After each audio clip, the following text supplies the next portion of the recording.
ಸಿಂಹರಾಶಿ ವಿದ್ಯಾರ್ಥಿಗಳು ಏನೋ ಹಿಂಸೆಗೆ ಕಷ್ಟಕ್ಕೆ ಸಿಲುಕಬೇಕಾದಂತಹ ದಿವಸವಾಗುತ್ತೆ. ತಾವು ಏನೋ ತಪ್ಪನ್ನು ಮಾಡ್ಕೊಳ್ತೀರಿ ಅಥವಾ ಆತರವಾಗಿ ಏನೋ ಒಂದು ವಿಚಾರವನ್ನು ಮಾತಾಡ್ತೀರಿ, ನಿರ್ಧಾರವನ್ನು ಮಾಡ್ತೀರಿ, ಇದು ತಪ್ಪಿಗೆ ಕಾರಣವಾಗತ್ತೆ ಅನ್ನುವಂಥದ್ದು. ಅನಾರೋಗ್ಯ ಬಹಳ ದಿವಸದಿಂದ ಒದ್ದಾಡ್ತಾ ಇರತಕ್ಕಂಥವ್ರು, ಆರೋಗ್ಯದಲ್ಲಿ ವ್ಯತ್ಯಯಗಳಾಗಿರ್ತಕ್ಕಂಥವ್ರು ತೊಂದರೆಯನ್ನು ಅನುಭವಿಸಬೇಕಾದಂಥದ್ದು. ಸಮಸ್ಯೆಗಳನ್ನು ಒಂದು ಕ್ಷಣದಲ್ಲಿ ಬಗೆಹರಿಸ್ಕೊಳ್ತಕ್ಕಂತಹ ಸಾಮರ್ಥ್ಯ ಇರುತ್ತೆ. ಆದರೆ ದುಡುಕಿನ ಸ್ವಭಾವ, ಸಿಟ್ಟಿನಿಂದ ಯಾವುದೋ ನಿರ್ಧಾರವನ್ನು ಮಾಡಿ ಆಗುವಂತಹ ಎಲ್ಲ ಒಳಿತುಗಳು ಕೂಡ ನಿಮಗೆ ವಿರುದ್ಧವಾದಂತಹ ಫಲವನ್ನು ನೀಡುವ ಹಾಗೆ ಆಗ್ತಕ್ಕಂಥದ್ದು. ಹಣಕಾಸಿನ ವಿಚಾರದಲ್ಲಿ ಎಚ್ಚರ ತಪ್ಪಿ ತಪ್ಪನ್ನು ಮಾಡಿಕೊಳ್ತಕ್ಕಂಥದ್ದು, ವ್ಯತ್ಯಾಸಗಳಾಗ್ತಕ್ಕಂಥದ್ದು. ಯಾವಾಗ ಗಮನ ಬೇರೆ ಕಡೆ ಹೋಗುತ್ತೆ ಅಥವಾ ಇದು ಸರಿಯಾಗಿದೆ, ನಾನು ಮಾಡಿರ್ತಕ್ಕಂಥದ್ದೇ ಸರಿ ಅನ್ನುವಂತಹ ಆ ಓವರ್ ಕಾನ್ಫಿಡೆನ್ಸ್ ಏನಿದೆ, ಅತಿಯಾದಂತಹ ಆತ್ಮವಿಶ್ವಾಸ ತಪ್ಪಿಗೆ ದಾರಿಯನ್ನು ಮಾಡಿಕೊಡ್ತಕ್ಕಂಥದ್ದಾಗತ್ತೆ. ಸಮಯೋಚಿತವಾಗಿ ಮಾತಾಡುವಂಥದ್ದನ್ನು ಈ ದಿವಸ ಗಮನಿಸ್ಕೊಳ್ಬೇಕಾಗತ್ತೆ. ಅಂದರೆ ಯಾರ ಜೊತೆಯಲ್ಲಿ ಹೇಗೆ ಮಾತಾಡ್ತಾ ಇದ್ದೀನಿ, ಯಾವ ಸಂದರ್ಭ ಇದು ಅನ್ನುವಂಥದ್ದನ್ನು ಅತಿ ಮುಖ್ಯವಾಗಿ ಗಮನಿಸಬೇಕಾದಂಥದ್ದು. ಸ್ನೇಹಿತರು ಮಾಡಿದಂತಹ ತಪ್ಪಿಗೆ ನಿಮ್ಮ ಮರ್ಯಾದೆ ಹೋಗಬಹುದು, ನೀವು ದಂಡವನ್ನು ತೆರಬೇಕಾಗಬಹುದು. ಇದನ್ನು ಆಲೋಚನೆ ಮಾಡಿ ಯಾವ ರೀತಿಯಲ್ಲಿ ಇದನ್ನು ಸಮರ್ಥನೆ ಮಾಡಿಕೊಳ್ತೀರಿ, ಯಾವ ರೀತಿ ಈ ವಿಷಯದಿಂದ ಹೊರಬರ್ತೀರಿ ಅಂತಕ್ಕಂಥದ್ದು ಮುಖ್ಯವಾಗುತ್ತೆ. ಚಂಡಿಕಾ ಪರಮೇಶ್ವರಿಯನ್ನು ವಿಶೇಷವಾಗಿ ಪ್ರಾರ್ಥನೆ ಮಾಡಿ ಶುಭವಾಗಿ. ಕನ್ಯಾ ರಾಶಿ ನಿವೃತ್ತ ನೌಕರರಿಗೆ ಶುಭವಾದಂತಹ ಸಮಯ ಅಲ್ಲ ಅನ್ನುವಂಥದ್ದು ಗೊತ್ತಾಗುತ್ತೆ. ಹೊಸ ಜನರ ಸಂಪರ್ಕವನ್ನು ಮಾಡ್ತೀರಿ, ಹಲವಾರು ವಿಚಾರಗಳು ಚರ್ಚೆಗೆ ಬರುತ್ತೆ. ಆದರೆ ಯಾರು ಹೇಳಿದ್ದೂ ಕೂಡ ನಿಮ್ಮ ಮನಸ್ಸಿಗೆ ಸಮಾಧಾನ ಅಥವಾ ಸರಿ ಅಂತ ಹೇಳಿ ಅನಿಸೋದಿಲ್ಲ. ಹಣದ ವಿಚಾರದಲ್ಲಿ ಗೊಂದಲವನ್ನು ಮಾಡ್ಕೊಳ್ತೀರಿ, ಲೆಕ್ಕಾಚಾರ ಅಂತಕ್ಕಂಥದ್ದು ಸರಿಯಾಗಿರುವುದಿಲ್ಲ. ಹಾಗಾಗಿ ಏನೋ ಬೇಸರ ಅನ್ನುವಂಥದ್ದು ಅಥವಾ ಮನಸ್ಸಿಗೆ ಕಿರಿಕಿರಿ ಆಗ್ತಕ್ಕಂಥದ್ದು ಸಹಜವಾಗಿರುತ್ತೆ. ಹಿರಿಯರ ಮತ್ತು ಸ್ನೇಹಿತರ ಸಲಹೆ ನಿಮ್ಮ ಆತ್ಮವಿಶ್ವಾಸವನ್ನು ಹೆಚ್ಚು ಮಾಡುತ್ತೆ. ದೊಡ್ಡವರು ಏನೋ ತಿಳುವಳಿಕೆಯನ್ನು ಹೇಳ್ತಾರೆ, ಆ ಮಾತು ಸರಿ ಅಂತ ಹೇಳಿ ನಿಮಗೆ ಅನಿಸಬಹುದು. ಅಥವಾ ಸ್ನೇಹಿತರು ಕೊಡ್ತಕ್ಕಂತಹ ಕೆಲವು ಸಲಹೆಗಳು ನಿಮಗೆ ಏನೋ ಒಂದು ರೀತಿಯಲ್ಲಿ ಸಮಾಧಾನಕರವಾಗಿ ಕಾಣಬಹುದು ಅನ್ನುವಂಥದ್ದು. ಮನಸ್ಸಿನಿಂದ ಯಾವುದೇ ಕೆಲಸವನ್ನು ಮಾಡಬೇಕಾದರೂ ಕೂಡ ಸರಿಯಾದಂತಹ ರೀತಿಯ ಚಿಂತನೆಗಳು ಬರಬೇಕು. ಸರಿಯಾದಂತಹ ರೀತಿಯಲ್ಲಿ ಆಲೋಚನೆಗಳನ್ನು ಮಾಡಿ ನಂತರದಲ್ಲಿ ಕೆಲಸಕ್ಕೆ ಮುಂದಾಗಬೇಕಾಗತ್ತೆ. ಗಂಡ ಹೆಂಡತಿಯರ ಮಧ್ಯದಲ್ಲಿ ಪರಸ್ಪರವಾದಂತಹ ಅನುಮಾನ, ಜಗಳ, ಹಾಗೆ ಭಿನ್ನಾಭಿಪ್ರಾಯಗಳು, ಮನಸ್ತಾಪಗಳು ಸಾಮಾನ್ಯವಾಗಿ ಕಾಣುವಂತಹ ದಿವಸವಾಗುತ್ತೆ. ಇದರಿಂದ ಒಂದಷ್ಟು ದುಃಖ ಆಗ್ತಕ್ಕಂಥದ್ದು. ಇದನ್ನು ಗಮನಿಸ್ಕೊಳ್ಬೇಕಾದಂತಹ ವಿಚಾರ. ಶಿವನನ್ನು ವಿಶೇಷವಾಗಿ ಪ್ರಾರ್ಥನೆ ಮಾಡಿ, ಶಿವಾರಾಧನೆಯನ್ನು ಮಾಡಿ ಶುಭವಾಗಿ. ತುಲಾರಾಶಿ ಈ ದಿವಸ ದೊಡ್ಡದಾದಂತಹ ಯಾವ ಸಮಸ್ಯೆಗಳು ಕೂಡ ನಿಮಗೆ ಕಾಡದೇ ಇರತಕ್ಕಂಥದ್ದಾಗುತ್ತೆ. ಅಂದರೆ ಹಲವಾರು ವಿಚಾರಗಳು ಮುನ್ನೆಲೆಗೆ ಬರುತ್ತೆ, ಪ್ರಯತ್ನಗಳಾಗತ್ತೆ. ಆದರೆ ಯಾವುದೇ ಸಮಸ್ಯೆಗಳು ದೊಡ್ಡ ಮಟ್ಟದಲ್ಲಿ ಆಗತ್ತೆ ಅನ್ನುವಂಥದ್ದೇನಿರುವುದಿಲ್ಲ.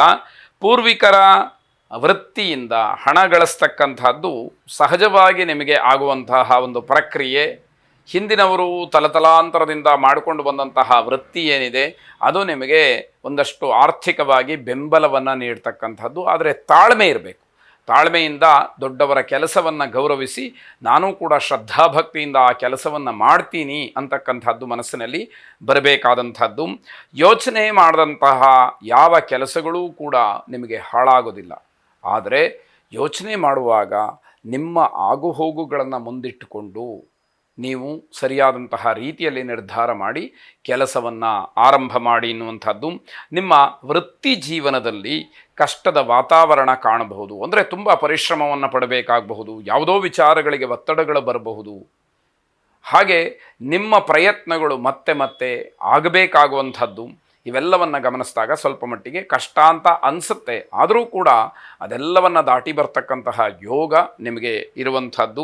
ಮನೆಯಲ್ಲಿ ಧಾರ್ಮಿಕ ಕರ್ಮಾಚರಣೆಯ ಬಗ್ಗೆ ಚಿಂತನೆಗಳು ನಡೆಯುತ್ತೆ. ಏನೋ ಧರ್ಮ ಕಾರ್ಯವನ್ನು ಮಾಡಬೇಕು ಅನ್ನುವಂಥದ್ದು ಮನಸ್ಸಿಗೆ ಬರುವಂಥದ್ದಾಗತ್ತೆ. ಹೊಸ ಪರಿಚಯದವರಿಂದ ಮೋಸ ಹೋಗೋದಕ್ಕೆ ಅವಕಾಶಗಳಾಗತ್ತೆ. ಯಾರೋ ಹೊಸದಾಗಿ ಪರಿಚಯವಾಗ್ತಾರೆ. ಅಂತಹ ಪರಿಚಯ ಆದವರು ನಿಮಗೆ ಏನೋ ಬಣ್ಣ ಬಣ್ಣದ ಮಾತುಗಳನ್ನು ಆಡ್ತಾರೆ. ಇನ್ಯಾವುದೋ ನಿಮಗೆ ಗೊತ್ತಿಲ್ಲದೇ ಇರತಕ್ಕಂತಹ ವಿಚಾರಗಳನ್ನು ಅವರದೇ ಆದಂತಹ ಶೈಲಿನಲ್ಲಿ ಹೇಳಿ ನಿಮ್ಮನ್ನು ಆಕರ್ಷಣೆ ಮಾಡ್ತಾರೆ. ಅವರಿಂದ ನಿಮಗೆ ಮೋಸ, ವಂಚನೆ, ದಗ ಆಗ್ತಕ್ಕಂಥದ್ದು ಆಗಬಹುದು. ತಾಳ್ಮೆಗೋಸ್ಕರವಾಗಿ ಸರಿತಪ್ಪುಗಳನ್ನು ಯೋಚನೆ ಮಾಡ್ತಕ್ಕಂತಹ ಶಕ್ತಿಯ ವೃದ್ಧಿಗಾಗಿ ಶ್ರೀಕೃಷ್ಣನನ್ನು ಪ್ರಾರ್ಥನೆ ಮಾಡಿ, ಜಗದ್ಗುರುವಾದಂತಹ ಶ್ರೀಕೃಷ್ಣ ನಿಮಗೆ ಸಮಯೋಚಿತವಾದಂತಹ ಪ್ರಜ್ಞೆಯನ್ನು ಕರುಣಿಸಲಿ. ಶುಭವಾಗಿ. ವೃಶ್ಚಿಕ ರಾಶಿ, ಮನಸ್ಸಿನಲ್ಲಿ ಇಲ್ಲದೇ ಇರತಕ್ಕಂತಹ ಆತಂಕಗಳು, ಆ ರೀತಿ ಆದಾಗ ಆತಂಕದಿಂದ ನಿಮಗೆ ಏನೋ ಕಷ್ಟಗಳು ಪ್ರಾರಂಭ ಆಗುವ ಹಾಗೆ ಕಾಣುತ್ತೆ. ಅನುಮಾನಾಸ್ಪದವಾದಂತಹ ವರ್ತನೆಯಿಂದ ಮಾತ್ರ ಅವಮಾನವಾಗುವಂಥದ್ದು. ಯಾರೋ ಏನೋ ಗಮನಿಸ್ತಾ ಇರ್ತಾರೆ, ನೀವು ಅವಾಗ ಅನುಮಾನಕ್ಕೆ ಕಾರಣವಾಗುವಂತಹ ರೀತಿಯಲ್ಲಿ ನಡ್ಕೊಳ್ತೀರಿ. ಅದು ನಿಮ್ಮ ಅವಮಾನಕ್ಕೆ ಒಂದು ದಾರಿ. ನಿಮ್ಮನ್ನು ಏನೋ ಅನುಮಾನಿಸಿ ಅವಮಾನ ಮಾಡುವಂಥದ್ದಾಗತ್ತೆ. ಹೃದ್ರೋಗಿಗಳಿಗೆ ತೊಂದರೆಯಾಗ್ತಕ್ಕಂಥದ್ದು, ಸ್ವಲ್ಪ ಮಟ್ಟಿಗೆ ಎಚ್ಚರವನ್ನು ವಹಿಸಬೇಕಾದಂಥದ್ದು. ಎಚ್ಚರ ತಪ್ಪಿದರೆ ತೊಂದರೆ ಅಥವಾ ದೊಡ್ಡ ಅನಾಹುತ, ಆಘಾತ ಆಗ್ತಕ್ಕಂಥದ್ದಿದೆ. ಸಣ್ಣ ಸಣ್ಣ ವಿಚಾರಗಳಿಗೂ ಕೂಡ ಪ್ರಾಮುಖ್ಯತೆಯನ್ನು ಕೊಡಬೇಕಾಗತ್ತೆ. ಕಾರಣ ಏನು ಅಂತಂದರೆ, ಯಾವುದೋ ಒಂದು ವಿಷಯ ಸಣ್ಣದಾಗಿ ಕಾಣುತ್ತೆ, ಮುಂದಿನ ದಿನಮಾನದಲ್ಲಿ ಅದೇ ಒಂದು ಪ್ರಬಲವಾದಂತಹ ವಿಷಯವೋ ಅಸ್ತ್ರವೋ ಆದಾಗ ಅದರ ಬಗ್ಗೆ ನೀವು ಮಾಡುವಂತಹ ತಾತ್ಸಾರ ಧೋರಣೆ ತೊಂದರೆಗೆ ಕಾರಣವಾದೀತು ಅನ್ನುವಂತಹ ಎಚ್ಚರಿಕೆ.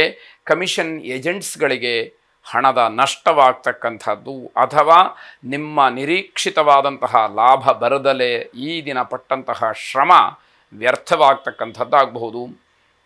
ಕೆಟ್ಟ ಜನರ ಜೊತೆಯಲ್ಲಿ ಸಹವಾಸವಾಗಲಿ ಅಥವಾ ವ್ಯವಹಾರವಾಗಲಿ ಏನನ್ನೂ ಕೂಡ ಇಟ್ಟುಕೊಳ್ಳಬಾರದು. ಅದರಿಂದ ನಿಮಗೆ ದೊಡ್ಡ ಮಟ್ಟದ ತೊಂದರೆ, ಜೊತೆಗೆ ಅವಮಾನ, ಸಮಾಜದಲ್ಲಿ ಏನೋ ಒಂದು ರೀತಿಯ ಹೀನಾಯವಾದಂತಹ ಸ್ಥಾನ ನಿಮ್ಮದಾಗ್ತಕ್ಕಂಥದ್ದಾಗಬಹುದು.